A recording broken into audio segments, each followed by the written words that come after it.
Nous allons voir dans cette vidéo formation comment il est possible de limiter les différentes données à saisir dans une table.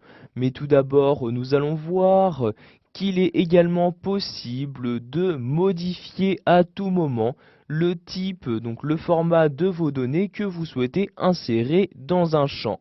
Vous pouvez par exemple voir ici pour le champ coût que le format de ce champ n'est absolument pas adapté donc à mes données se trouvant à l'intérieur. Je vais donc pouvoir modifier ce format de champ en me rendant tout d'abord dans le mode édition de la table. Je clique pour cela en haut à gauche de l'onglet Accueil sur ce bouton-ci, donc je clique dessus et automatiquement je me retrouve dans le mode Édition. Je vais donc pouvoir à partir de ce mode modifier le format de mes champs. Donc pour cela, je n'ai juste ici qu'à choisir le champ correspondant. Donc par exemple ici le champ date de commande. Je vais donc utiliser le format de date. Je clique donc dans la cellule type de données. Apparaît alors ici une flèche que je vais donc ouvrir en cliquant dessus. Et j'ai donc maintenant accès aux différents formats disponibles dans Access 2010. Donc ici je peux donc utiliser le format date et heure, je clique donc dessus pour l'appliquer au champ correspondant. Maintenant pour l'identifiant des clients, il s'agit bien évidemment d'un format numérique. Je clique donc dans ce deuxième champ, je clique ensuite sur la flèche et ici je vais utiliser le format numérique comme ceci. De même pour la quantité, je clique donc dans les types de données, puis sur la flèche et je clique à nouveau sur numérique. Et enfin donc pour les coûts, nous allons bien évidemment utiliser un format monétaire afin que le symbole de la monnaie apparaisse automatiquement à chaque insertion donc de chiffres. Je clique donc dans le champ type de données, puis sur la flèche, et cette fois-ci je vais donc sélectionner monétaire comme ceci, pour appliquer mon format à l'intégralité des données se trouvant dans le champ.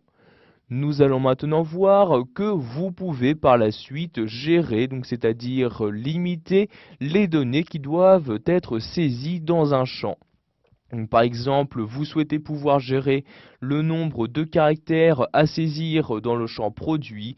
Vous cliquez donc ici dans la partie type de données et vous allez maintenant vous rendre en bas dans les propriétés de ce champ. Vous avez donc, comme je l'ai dit, plutôt la possibilité de gérer sa taille en choisissant donc le nombre de caractères. Donc, par défaut, il y a 255 caractères qu'il est possible d'insérer dans une même cellule. Vous pouvez modifier ce nombre en le sélectionnant. Donc ici, je le sélectionne et je vais par exemple limiter l'insertion de produit à 40 caractères. Je saisis donc 40 à l'aide de mon clavier et maintenant je clique en dehors.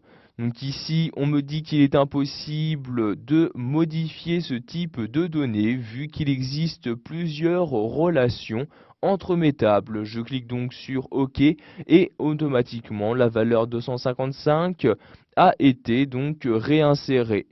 Vous pouvez également choisir de valider ou non donc une insertion en cliquant dans le champ. Vous cliquez ensuite sur le bouton ici des trois petits points et vous avez alors cette fenêtre-ci qui apparaît. Vous pourrez donc à partir de cette fenêtre insérer une formule pour vous permettre de valider les différentes données que vous insérez. Nous verrons dans une autre vidéo formation comment utiliser cette fonctionnalité. Je vais donc fermer ici cette fenêtre en cliquant sur Annuler comme ceci. Vous pouvez également choisir d'indexer donc ce champ, donc c'est-à-dire les différentes données de ce champ, en cliquant ici donc dans la cellule correspondante. Vous cliquez ensuite tout à droite sur la flèche et vous sélectionnez donc ici ce que vous souhaitez faire pour indexer. Donc soit oui avec doublon ou oui sans doublon. Donc par exemple ici oui sans doublon, je clique donc sur la ligne correspondante et l'indexation se fera donc automatiquement. Vous descendez dans ces propriétés à l'aide de l'ascenseur. Donc je clique ici vers le bas pour descendre un peu plus bas. Je peux par exemple également directement à partir de ces propriétés de champ gérer l'alignement des données se trouvant à l'intérieur. J'y place donc mon curseur. Je clique à nouveau sur la flèche pour choisir le type d'alignement que je souhaite utiliser. Par exemple ici je souhaite centrer mes valeurs dans ce champ, je clique donc sur centre comme ceci et donc maintenant les modifications s'apporteront automatiquement.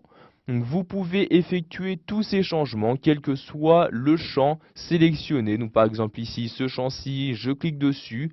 Vous avez les différentes propriétés qui s'affichent, donc propriétés qui changent suivant le type de données que vous avez choisi d'utiliser. Par exemple ici la taille du champ, vous pouvez voir ici donc il ne s'agit pas de la même valeur.